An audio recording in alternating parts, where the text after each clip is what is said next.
On October 24, 1944, a German artillery observer on a ridge in the Vosges Mountains of eastern France looked down through the rain and the pines at a stretch of forest road, and he could not understand what he was seeing. For 3 days his guns had been shredding a narrow finger of high ground where a group of American soldiers had pushed too far, too fast, and gotten themselves trapped. Roughly 200 men from a Texas infantry battalion were cut off up there, surrounded on a wooded spur, low on food, low on water, low on ammunition, and running out of time. By every rule of war the observer understood, those men were finished. Surrounded units did what surrounded units always did. They surrendered, or they were ground down, or they broke apart and tried to slip out in the dark and were killed doing it.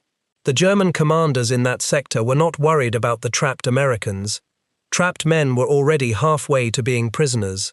What the observer could not understand was what was coming up the mountain toward them from the other direction, because the Americans did not leave those 200 men to die. They sent an entire regiment up an ice-slick, mine-seeded, machine-gun-laced mountain to get them back, and the soldiers they sent were the last soldiers on Earth that the German army, or for that matter the United States government, would have expected to see doing the saving. They were the sons of Japanese immigrants. Many of them had families living behind barbed wire in American internment camps at that very moment. Their own country had declared their loyalty suspect, had emptied their homes, had frozen their bank accounts, and had shipped their mothers and fathers to tar paper barracks in the deserts of the American West. And now those same young men were climbing a mountain in France, into direct fire, to rescue strangers from Texas who had never met them. The German observer did not know any of that. All he knew was that the assault would not stop. His machine guns cut the attackers down, and the attackers kept coming. His artillery burst in the treetops and rained steel splinters down on their heads, and they kept coming. He would later be part of a defense that inflicted staggering losses on these men, and still they kept coming, uphill, into the guns, refusing to break. There is a phrase those soldiers carried with them, a motto stitched into who they were: go for broke. It was gamblers' slang from the plantations of Hawaii, and it meant to risk everything you had on a single roll, to hold nothing back.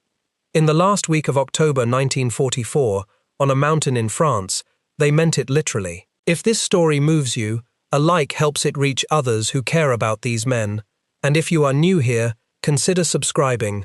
This is the story of how one American battalion got trapped behind German lines, and how another American unit tore itself to pieces to save them.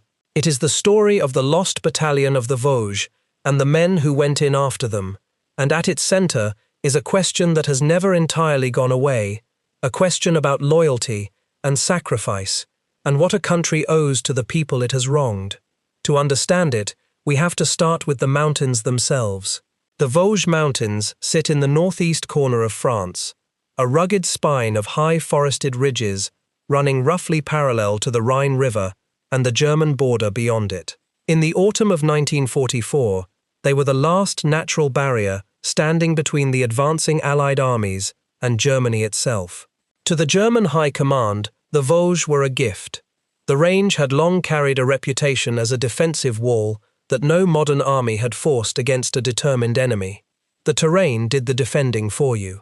The slopes were steep and slick with rain. The forest was dense with fir and pine, so thick in places that a man could not see 30 feet in any direction. The few roads were narrow tracks that turned to mud, and every one of them could be covered by a single well-placed machine gun. When artillery shells struck those tall trees, they did not bury themselves in soft earth and spend their force downward. They detonated in the branches overhead, and the explosions sprayed jagged steel and splintered wood downward onto anyone taking cover on the ground. Soldiers called it tree burst, and it made the simple act of lying flat, the thing that saved your life on open ground, into a death trap. The only protection was to hug the base of a trunk, or to build a log roof over your foxhole, and there was rarely time for that. Add to this the weather. By late October, the rain was constant and cold, the nights near freezing, the ground a churn of mud that swallowed boots and stalled vehicles. Men lived soaked through for days. Trench foot, the rotting of flesh from constant wet and cold, put nearly as many soldiers out of action as bullets did. This was the ground. This was the enemy's ally. And into it, in October 1944, came the 36th Infantry Division of the United States Army. The 36th was a proud outfit with deep roots in Texas, and it had already paid in blood across Italy and southern France. Attached to it for this campaign was a regiment unlike any other in the entire American military. It was called the 442nd Regimental Combat Team, and to understand why its story matters, you have to understand where its soldiers came from and what had been done to their families back home. On December 7, 1941, Japanese aircraft attacked the American naval base at Pearl Harbor. In the fear and fury that followed, suspicion fell on every person of Japanese ancestry living in the United States, whether they were immigrants or American-born citizens. On February 19, 1942, President Franklin Roosevelt signed Executive Order 9066. It authorized the military to remove people from designated areas, and in practice, it meant the forced removal of roughly 120,000 people of Japanese descent from the west coast of the United States. About two-thirds of them were American citizens by birth. They were given days, sometimes only hours, to dispose of their homes, their farms, their businesses. Then they were loaded onto trains and buses and taken to what the government called relocation centers. They were prison camps in everything but name, ringed with barbed wire and guard towers, set down in bleak and remote country, from the high desert of Manzanar in California to the swamps of Arkansas to the wind-scoured plains of Wyoming. These were the families. And this is the part that is almost impossible to hold in the mind at first. From inside those very camps, and from the Japanese-American community in Hawaii, young men volunteered to fight for the country that had imprisoned their parents. At first, the War Department did not even want them. In the panic after Pearl Harbor, Japanese Americans had been reclassified as enemy aliens for the purposes of the draft, effectively barred from military service. But the young Nisei, the American-born children of Japanese immigrants, pushed back hard. They wanted to prove their loyalty was not a question to be debated, but a fact to be demonstrated. In 1943, the Army reversed course and authorized an all-Nisei combat unit. To sort the volunteers, the government did something that captures the whole strange cruelty of the moment. It handed out a loyalty questionnaire, inside the camps, to people it had already imprisoned. Two questions on that form became infamous. One asked whether the person was willing to serve in the armed forces of the United States wherever ordered. The other asked whether they would swear unqualified allegiance to the United States and forswear any allegiance to the Japanese emperor. For a young American citizen who had never sworn allegiance to any emperor in the first place, the second question was an insult wrapped in a trap. Answer yes, and you seem to admit you once held such an allegiance. Answer no, and you were branded disloyal and could be shipped to a higher security camp. Families argued over those questions late into the night. Some men answered no out of anger at their treatment, and they were sent to a segregation camp at Tule Lake in California. And some men, looking at the same insult, answered yes, and then went one step further and volunteered to fight. When the call for volunteers went out in Hawaii, where most Japanese Americans had not been mass imprisoned, the response was overwhelming. The Army had hoped for around 1,500 men. Nearly 10,000 stepped forward.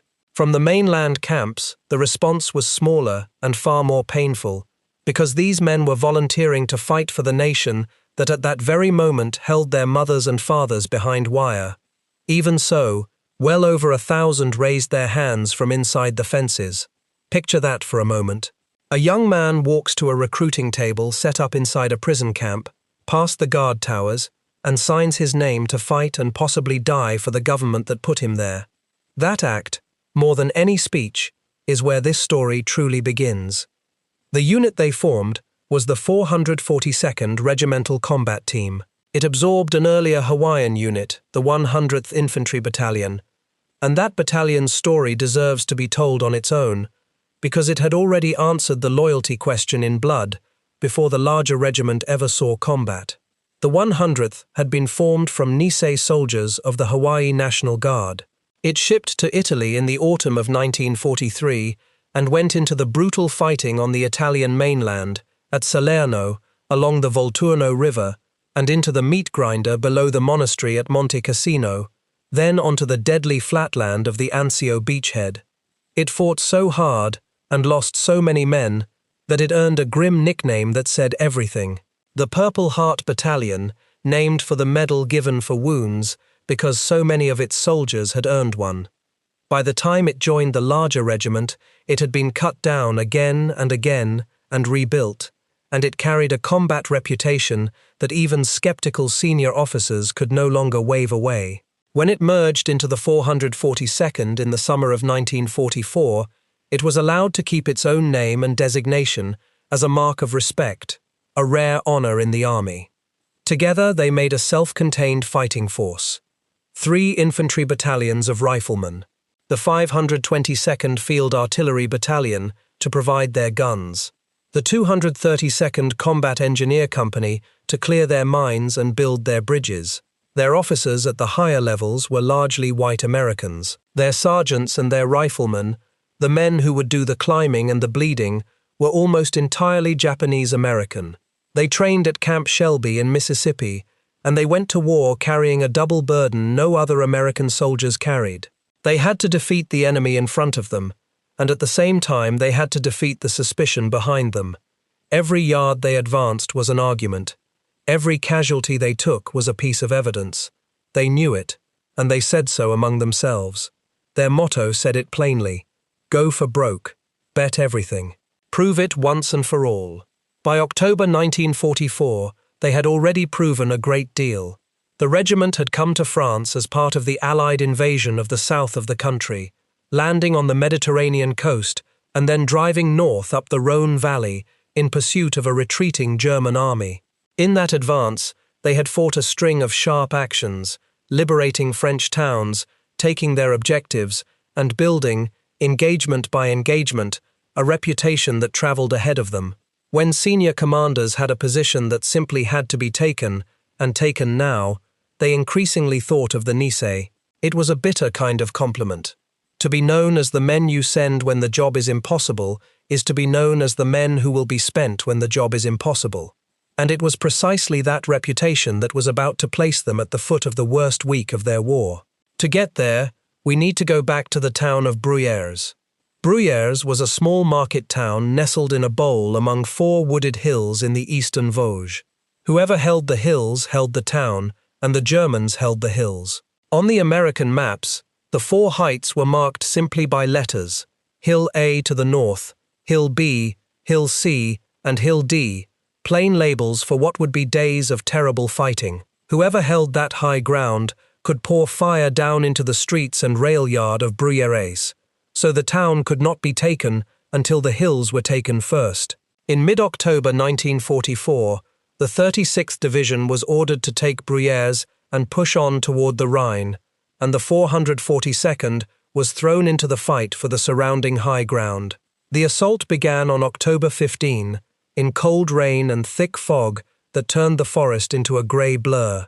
The battle for those hills was a brutal, close-quarters affair of bunker-to-bunker fighting, so close in the dripping trees that men sometimes did not see the enemy machine gun until it opened up in their faces. The Nice took ground, lost some of it to fierce German counterattacks, and took it back again. After days of this, the town of Bruyères was cleared on October 18th. But the fight for the hills around it dragged on even after the streets were secured, and one height in particular, the ground the Americans called Hill C, changed hands more than once in savage back-and-forth attacks. Then the regiment pushed east, took the neighboring village of Belmont, and fought across the wooded ground toward the next town, Bifontaine. Bifontaine sat in low ground beyond the reach of reliable radio contact and friendly artillery support, and taking it meant fighting nearly cut off. The 100th Battalion seized the village in close fighting that at times came down to house and hand to hand, and for a period, the attackers themselves were nearly surrounded and had to fight through German troops to bring their own wounded and prisoners back out. This was the tempo of the whole campaign. Nothing came cheap. Every village and every hill was paid for. It was around Bifontaine that the trap began to form, though no one saw it as a trap yet. The German 19th Army holding this sector, under General Friedrich Wieser, was not a broken force. It was fighting a skilled, stubborn delaying action, trading ground slowly, counter-attacking hard, and using the terrain like a weapon. The units defending here were German army troops, grenadiers, and reserve and fortress infantry stiffened by veterans, well dug in and fighting to buy time before the Rhine. Now, this is the place where honesty matters, because the popular telling of this story, and perhaps the very title that brought you here, reaches for a more sinister enemy. The truth is that the German forces defending against this rescue were regular army troops of the Wehrmacht, not the Waffen troops of Hitler's party army that became infamous elsewhere on the Western Front. There has long been a claim that an SS police regiment fought here, and careful historians have found little solid evidence for it. It does not matter to the courage of the men who had to break through. In this ground, the defenders did not need to be anything more than what they were. The mountains made ordinary soldiers deadly, and these were not ordinary soldiers. They were disciplined, experienced, and fighting for the frontier of their own country. By October 23, the American advance had pushed a salient, a bulge, deep into the German line east of Bifontaine, along a high forested ridge, and at the very tip of that bulge was the 1st Battalion of the 141st Infantry Regiment, part of the 36th Division. These were not Nice soldiers. These were the Texans and other Americans of the division's own infantry. On October 24, elements of that battalion pushed forward along the ridge, and the Germans, troops of the 933rd Grenadier Regiment of the 338th Infantry Division, did exactly what skilled defenders do. They let the point of the spear drive past them, and then they closed in behind it and cut it off. Suddenly, some 211 American soldiers were surrounded on a wooded spur, roughly a mile beyond the nearest friendly troops, deep inside German-controlled forest. They were commanded by First Lieutenant Martin Higgins, along with a handful of other officers, and within a day the American press had given them a name that would ring down the decades: the Lost Battalion. The name was not quite accurate, which is worth being honest about. They were not a full battalion. They were closer to a reinforced company and a fragment, a few hundred men, rather than the 800 or so a full battalion would number. And they were not truly lost. Their own commanders knew almost exactly where they were. But the name stuck, partly because it echoed a famous American unit from the First World War that had been surrounded in the Argonne Forest in 1918, and the newspapers back home loved the echo. Lost Battalion. It sounded like doom, and it sold papers, and it put enormous pressure on the generals to get those men out. Higgins and his men dug in on their hilltop and prepared to hold. Their situation deteriorated fast. They had gone in with what they carried, and now nothing more was coming. Rations ran out within a day or two. Water was scarce enough that men collected rain in their helmets, and some resorted to drinking from muddy shell holes. Ammunition dwindled with every German probe, until riflemen were counting their rounds and holding fire unless they had a clear target. The wounded had no way out, and no proper care, and the battalion's medical supplies gave out almost at once. Medics rationed the last of the bandages and did what they could with belts and torn shirts. The Germans held the ground on every side and worked steadily to squeeze the pocket, launching attacks to whittle it down, knowing that time and hunger were doing their work for them. The trapped men kept a thin thread of contact with the outside world by radio when the failing batteries allowed it, calling in their position and pleading for supply. Every attempt to reach them was a small drama of its own. The Americans tried to feed the pocket from the air. The rugged fighter bombers of the Army Air Forces, the heavy-nosed P-47 Thunderbolts of the 405th Fighter Squadron, flew low over the tiny perimeter and released bundles of rations, ammunition, and medical supplies rigged to parachutes.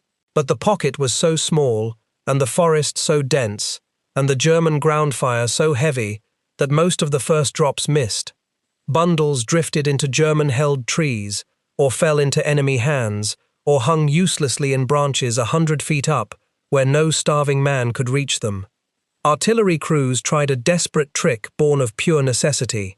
They took the explosive fillers out of shells, packed the empty casings with chocolate, medical supplies and other essentials, and fired them by careful calculation to burst open or land inside the perimeter so that the trapped men could dig their own supplies out of the churned earth. Some of it worked. Most of it was not nearly enough. Over days of effort, the aim improved and a trickle got through, but a trickle does not feed 200 men. They grew weaker, colder, and more surrounded with every hour, and they began to understand that no clever trick from the rear was going to save them. Only other men, climbing that ridge and fighting through, could do that. Consider what those days were actually like on that hilltop, because it is easy to say the words surrounded and move on. Picture a few hundred men crammed into a perimeter small enough to walk across in a couple of minutes, dug into shallow holes in cold mud, on a spur of ground with the enemy on every side. They could not light fires that would give away their positions. They could not evacuate a single wounded man. When a soldier was hit, he stayed in the perimeter with the others, and if his wounds were bad, the men around him listened to him suffer through the night with almost nothing to give him.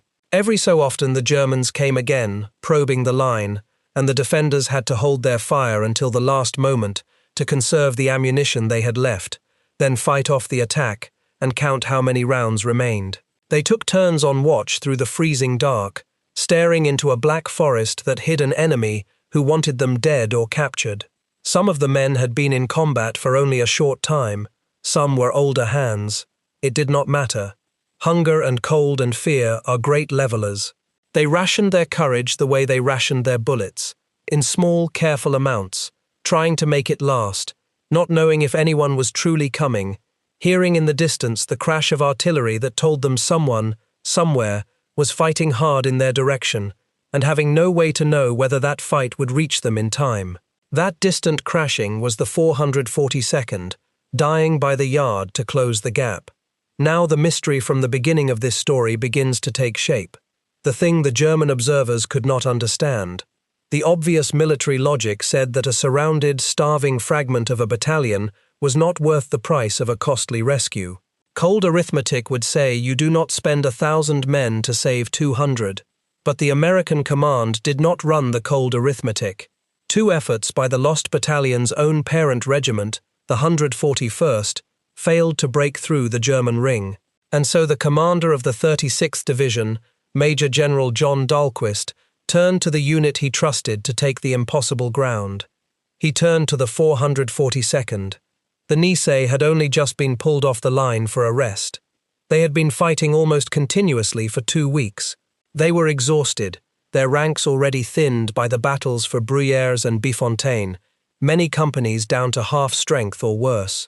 On October 26, they were ordered back into the fight, to march into the same forest that had swallowed the lost battalion, and to break through to Higgins and his men, at whatever cost. Here we come to the heart of the story, and to a hard truth that has to be told plainly if we are going to be honest about what happened. The rescue of the lost battalion was one of the most heroic actions in American military history.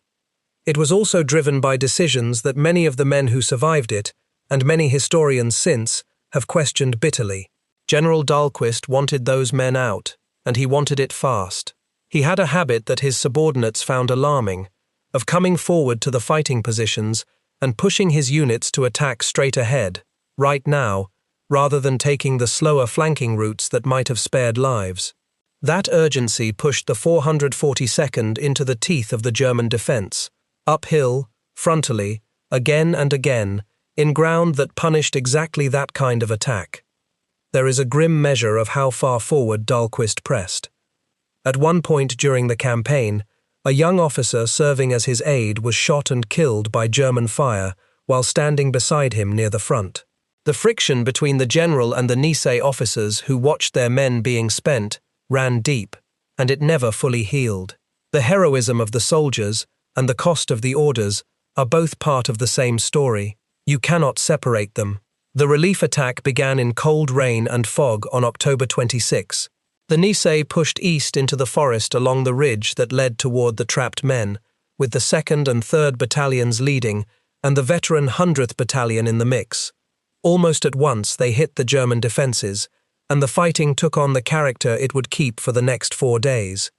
It was not a battle of sweeping manoeuvre. There was no room for that in the trees.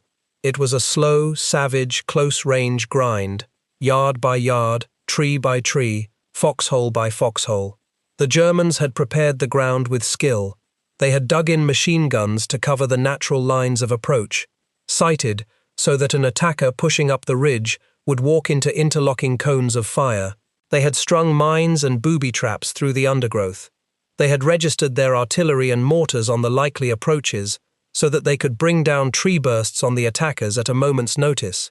And they had the high ground, always the high ground, forcing the Nisei to climb into the fire. To understand why this cost so much, it helps to understand the two different ways of thinking that met on that ridge. The German defense in the Vosges was a masterpiece of a certain kind of soldiering. It was built on depth, on patience, and on making the attacker pay for every step. The defenders did not try to hold a single unbroken line. Instead, they built their defense in layers, one strong point behind another, each sighted so that when the attacker finally overran the first, he stumbled into the killing ground of the second. They used the forest itself as wire, funneling attackers into the few passable lanes, then covering those lanes with machine guns and pre-registered mortars. It was a defense designed to break an attacker's will by making success feel identical to failure. You take the position, and you have gained nothing, because there is another one just like it 30 yards on, and you have fewer men now than you did before. Against a defense like that, the sensible move is to slow down, to find the flanks, to bring overwhelming firepower onto each strongpoint in turn, to spend time in order to save lives. The Nisei were rarely given that time. The trapped men were starving, the general wanted speed, and the terrain offered few flanks to find. So the Japanese-American soldiers advanced into this the only way that was left to them, and it was a way that cost lives with every hour. Scouts crept forward until the hidden machine guns opened up. Then the riflemen and the automatic riflemen would try to pin the German gunners in place with fire, while other men crawled through the brush to work around whatever edge they could find and knock the position out with grenades and close assault. Take one bunker and there was another behind it. Silence one machine gun and 2 more would open from the sides. And all the while the artillery burst overhead, and the splinters came down, and men fell. The cold and the wet were a second enemy that never rested. Men fought and slept in the same soaked uniforms for days. At night the temperature dropped and the rain kept falling. There was no dry ground, no warmth, and no relief. The living tended the wounded as best they could, and dug in against the next counterattack. And in the morning they got up and started up the ridge again. Through this fighting, individual men did things that seem to belong to legend, except that they are documented, witnessed, and true. There was a soldier named Barney Hajiro, a private in Company 1, born in Hawaii to immigrant parents from Hiroshima. On October 29th, near the climax of the relief attack, the assault up the ridge had stalled under murderous fire, and the whole advance hung in the balance. Hajiro had already distinguished himself in the preceding days, drawing enemy fire and, with one comrade, ambushing a heavily armed German patrol of 18 men. Now, on this day, on the slope of a hill the men had grimly named Suicide Hill, he ran forward roughly 100 yards into the German defences, advancing ahead of his fellow soldiers, firing his automatic rifle as he went. He spotted the camouflaged machine gun nests and met their fire with his own. He single-handedly destroyed 2 machine gun nests and killed 2 enemy snipers before he was struck and badly wounded in the shoulder and wrist. His charge helped break the German line at the critical moment, and the attack succeeded. For his actions, Barney Hajiro would eventually receive the Medal of Honor, the highest award his country could give. It would take more than 50 years for that medal to reach him. There was another soldier named George Sakato, a private from Arizona whose own family had been swept up in the wartime removal. On October 29, on a hill during this same push, Sakato's unit came under heavy attack. When a close friend beside him was killed, Sakato charged the enemy in a fury of grief and courage, moving through withering fire, taking up weapons as his own ran dry, personally killing and capturing a startling number of the enemy and rallying the men around him to hold and then advance. He too would receive the Medal of Honor, and he too would wait more than half a century for it. Not every act of courage in those woods involved a weapon. There was a medic named James Okubo, a technician from Washington State, whose family had been sent to a camp in Idaho. During the fighting in the Vosges in late October, Okubo went out again and again into the open, under direct machine gun and small arms fire, to reach wounded men, crawling forward on his belly to where they lay, treating them where they fell, and dragging them back. Over the course of the fighting, he is credited with saving the lives of dozens of soldiers. Days later, he ran to a burning tank under fire to pull out a wounded crewman. He carried no rifle. His courage was spent entirely on keeping other men alive. His Medal of Honor, like the others, would come more than half a century later, long after his death. There was a private named Joe Nishimoto, who in the days after the rescue, as the regiment kept attacking, single-handedly broke a stubborn German strongpoint that had stalled his company for days, knocking out a machine gun and scattering the defenders so his comrades could advance. He was killed in action a few weeks later, before he could ever know that his valor would one day be recognized with his nation's highest award. These were not isolated heroes standing apart from ordinary men. They were the sharpest points of a unit where that kind of courage had become the ordinary expectation. All along the ridge, sergeants and privates whose names never reached the newspapers were doing the same kind of thing on a smaller scale, crawling up to a machine gun, taking it out, and moving to the next, absorbing loss after loss and refusing to stop. By October 29, the relief force had ground its way to within reach of the trapped men, but the last stretch was the worst. The German defense along the final ridge was dense and determined, and the Nice advance had been bled white getting that far. Companies that had gone into the Vosges near full strength were now down to a few dozen men. Some rifle companies could count fewer than 20 or 30 men still on their feet, and it was here, on this last ground, that the fighting reached its terrible peak in an action the survivors would talk about for the rest of their lives. The men of the 3rd Battalion faced a final wooded slope, raked by fire, and the attack had stalled. To stay pinned on that slope was to die by inches under the tree bursts. And so, in the account passed down by the men who were there, their battalion commander, Lieutenant Colonel Alfred Purcell, walked out in front of them into the open, refusing to take cover, and got his soldiers up and moving. What followed was a headlong assault up the hill, the men rising and charging into the German fire, firing as they climbed, closing the distance so fast that the defenders could not stop them all. In the retelling, it became known as the Banzai Charge, the men roaring as they went, hurling themselves at the guns rather than dying in place beneath them.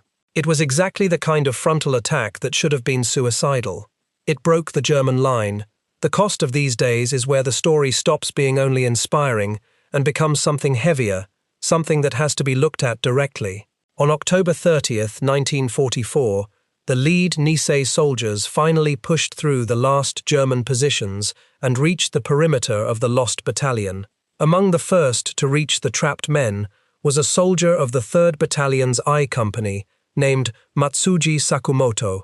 The men who had been trapped, filthy, starved, and hollow-eyed after nearly a week surrounded, saw their rescuers come up through the trees.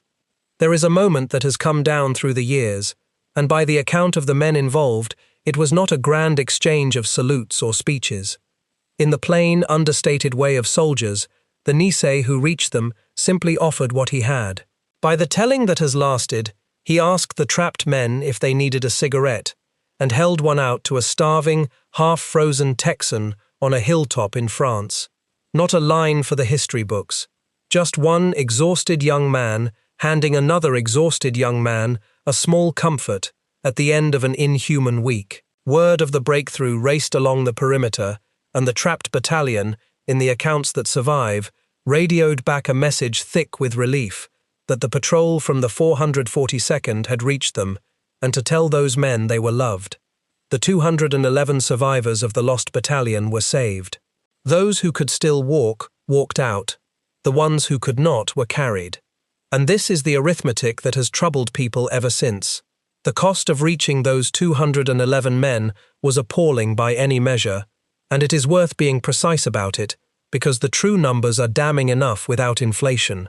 The most careful accounting of the fighting finds that in the 5 days of the rescue itself, the 2 attacking battalions lost several dozen men killed and something on the order of 400 wounded. Widen the lens to the whole month of October, with the battles for Bruyères and Bifontaine folded in, and the combat team lost well over 100 killed and hundreds more wounded. Across the entire Vosges campaign, the ordeal that this rescue crowned, the Niçais suffered on the order of 2,000 casualties, roughly 150 of them dead. However you draw the boundary, the essential, staggering fact holds. To save a couple of hundred trapped men, the rescuers lost far more than they pulled off that hill. It is worth sitting with that for a moment, because the temptation is to rush past it toward the triumph. The triumph is real, but so is the cost. Some of the companies that made the relief were shattered to remnants, and the numbers tell it more starkly than any adjective. K Company had gone into the fight with something like 186 men. When it was over, 17 were left able to fight. I Company, the company that would finally reach the trapped men, had started near 185. It came out with 8. Read those numbers again. 8 men, from a company of nearly 200. The rest were dead, or lay wounded in aid stations, or had been carried down the mountain on stretchers. And the men who filled those ranks back up afterward were replacements, new Niçais soldiers fed into companies whose veterans had just been used up, so that the unit continued to exist as a name and a number long after most of the specific men who had earned its reputation were gone. In the days right after the rescue, there is a story that has attached itself to this moment, and whether every word of it is exact or not, it captures the truth in the casualty rolls. General Dahlquist ordered the regiment to assemble so that he could formally commend the men for what they had done. When the survivors formed up on the field, the ranks were so thin that the general, taken aback, asked where the rest of the soldiers were, and the answer he received, from the officer standing before those depleted ranks, was that this was all there was. These few, standing here, were what remained. The thin lines on that parade ground were the answer to his question, more eloquent than any words. The 442nd had very nearly been consumed to save 211 men. This is the point where we should step back and ask the question that has hung over this battle for 80 years. Why did they do it? Why did these particular men, of all the men in the American army, climb into that fire again and again without breaking, to save strangers, under orders that many of them privately believed were reckless with their lives? Part of the answer is the answer for any good soldiers: training, discipline, and above all the refusal to let down the man beside you. Soldiers do not mainly fight for flags or speeches in the moment of crisis. They fight for each other, for the men in their own foxhole and the ones in the next one over. That was as true in the Vosges as anywhere. But there is a second part of the answer that belonged to these men alone, and it is the thing that makes their story different from every other rescue in the war. They were fighting under a suspicion no other American unit carried. Behind them, in the deserts and swamps of their own country, their mothers and fathers and sisters were living behind barbed wire, imprisoned by the very government these men wore the uniform of. Their loyalty had been questioned by their own nation, and they had decided, collectively and as individuals, to answer that question so loudly and so unmistakably that it could never be asked again. That is what go for broke meant on that mountain. It meant that they could not afford to fight only as well as everyone else. Their community's standing, their family's future, their own claim to be Americans, all of it felt, to them, staked on how they fought. So when the order came to take a hill that could not be taken, they took it, and they kept taking the next one, because stopping was not only a military failure. To them it risked being read as proof of the very disloyalty they had gone to war to disprove. The suspicion at their backs drove them forward when other men would have gone to ground. It is one of the cruelest ironies of the war that the injustice done to these families helped produce the ferocity that made their sons into one of the most effective combat units the United States ever put in the field. and they paid for it in a currency that never stopped being spent. Over its time in combat, the 442nd Regimental Combat Team became, for its size and length of service, the most decorated unit in the history of the United States military. Its soldiers earned thousands of Purple Hearts, the award given for wounds, many of them earned 2 or 3 times over by the same men. They earned Distinguished Service Crosses by the dozens. They earned Presidential Unit citations for their collective valor. And they earned, in the end, more than 20 Medals of Honor, the nation's highest decoration for combat gallantry. But here is a fact that reveals as much about the country as it does about the soldiers. For decades, most of those Medals of Honor did not exist on paper. In the years right after the war, only one member of the regiment, a soldier named Sadao Munemori, who threw himself onto a grenade to save 2 comrades in Italy, received the Medal of Honor, and his came after his death. Many other men whose actions clearly merited the highest award were quietly given lesser decorations instead. It was not until the 1990s that the United States government went back and reviewed the records of Asian American soldiers from the Second World War, looking specifically for cases where prejudice at the time might have kept deserving men from the honor they had earned. The review found exactly that. On June 21, 2000, more than 50 years after the fighting, President Bill Clinton presented the Medal of Honor to a group of Asian American veterans of the war, 20 of them from this fighting and its sister campaigns. Several of the awards were for actions in the Vosges we have been describing. Barney Hajiro was there to receive his in person. George Sakato received his that day. Many were accepted by widows and children because the soldier had not lived to see it. The men had earned those medals in the mud and the tree bursts of 1944. Their country simply took 2 generations to admit it. The wider reckoning came in stages and slowly. In 1988, the United States formally acknowledged that the wartime incarceration of Japanese Americans had been a grave injustice, driven by prejudice and wartime hysteria rather than any real military necessity. The government issued a formal apology and paid a token sum of $20,000 to each surviving person who had been imprisoned. It was late, and it was small against what had been taken, but it was at last an admission. And in 2010, the Congress voted to award its highest civilian honor, the Congressional Gold Medal, to the Japanese American soldiers of the 442nd, the 100th Battalion, and the Military Intelligence Service, collectively, for their service to a nation that had doubted them. Many of the men who lined up to receive it were in their late 80s and 90s by then. A great many were not there at all. The men of the Lost Battalion, the Texans and other soldiers of the 141st Infantry who walked off that hill, never forgot who came for them. In the years and decades that followed, the bond between the rescued and the rescuers became one of the quiet, enduring threads of the story. The soldiers of the 36th Division made the men of the 442nd honorary members of their division association. When the survivors of both units grew old, they attended each other's reunions. The men who had been starving on that hilltop understood, better than anyone who was not there could, exactly what had been spent to reach them. To feel the full weight of it, hold the 2 facts side by side one more time. 211 men were saved. Reaching them cost the rescuers a toll many times greater, dead and wounded, spread across those weeks of fighting in the forest.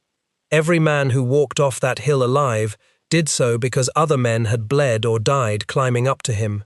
The Lost Battalion survivors lived the rest of their lives carrying that knowledge, and to their great credit, most of them carried it not as guilt alone, but as an obligation, a debt of memory. They told the story. They made sure the Nisei were honored. They refused to let it be forgotten. Now let us go back to the German side of the mountain, to that observer and his comrades who could not understand what they were seeing, because their bafflement points at the deepest truth in this whole account. The German soldiers defending the Vosges were, by any measure, skilled and hardened men. They were fighting a defensive campaign in ideal defensive terrain, doing everything their training told them to do, and doing it well. By their military logic, the trapped American battalion was a problem that would solve itself, and the relief attack coming up the ridge should have behaved like relief attacks behave. It should have probed, taken losses, recoiled, regrouped, and probed again, slowing and stalling as its casualties mounted, until the cost became too high and it stopped. Instead, it did not stop. The attackers took losses that by any normal reckoning should have broken an attack, and they kept climbing. They walked into fire that should have pinned them, and they rose and charged it. The Germans inflicted terrible casualties, and still the assault came on, until it reached their positions and went through them. From behind a machine gun on that ridge, it must have looked less like a military operation and more like something elemental, a force that did not calculate cost the way armies were supposed to. What the Germans were looking at, without any way of knowing it, was the physics of a debt being paid. They were seeing men who had decided that this hill was worth more than the ordinary price, because for them it was not only a hill, it was an argument they had crossed an ocean to win. The German defenders were measuring the attack in the usual terms of ground and casualties and tactical sense. The men attacking them were measuring it in terms the Germans had no way to see: family behind wire, a community's honor, a country's suspicion that could only be answered in one language, the language of results. You cannot defend against an attacker who has quietly decided that the objective is worth more than his own life, and who has thousands of comrades who have decided the same thing. There is no tactic for that. There is no doctrine for that. There is only the terrible spectacle of it coming up the hill at you and not stopping. That is why the observer could not understand it. He was doing math. They were keeping a promise. The Vosges did not end the war for the 442nd, and it did not end their fighting. After the lost battalion was relieved, the exhausted regiment was kept in the line for weeks longer, still attacking, still taking losses, until it was finally pulled out to rest and rebuild. Then it was sent to new fronts and new battles. One of those later chapters carries a weight almost too heavy for words. In the closing weeks of the war, the men of the 522nd Field Artillery Battalion, the Nice gunners who had supported the regiment through all of it, were operating in southern Germany when they came upon one of the sub-camps of the Dachau concentration camp system. There, behind German barbed wire, they found the skeletal survivors of the Nazi campaign of extermination. Sit with the full shape of that for a moment. Japanese-American soldiers, whose own mothers and fathers were at that very time still confined behind American barbed wire in the deserts back home, were among the men who opened the gates on Hitler's barbed wire and helped the survivors of the camps. Some of those soldiers gave the starving prisoners their own rations, against orders, because they knew something about being locked up by your own government for who your ancestors were, and they could not simply walk past it. And in Italy, in the spring of 1945, the regiment was thrown against a German fortified position in the mountains called the Gothic Line, a belt of defences that had stopped Allied armies cold for months. The Nice were sent to do what had not been done. In darkness, they climbed a sheer mountain face that the Germans had left lightly guarded, precisely because they believed no one could climb it, hauling themselves up in silence through the night. And at dawn, they came over the top and into the German positions, from a direction the defenders thought impossible. They cracked a line in a single morning that had held against larger forces for half a year.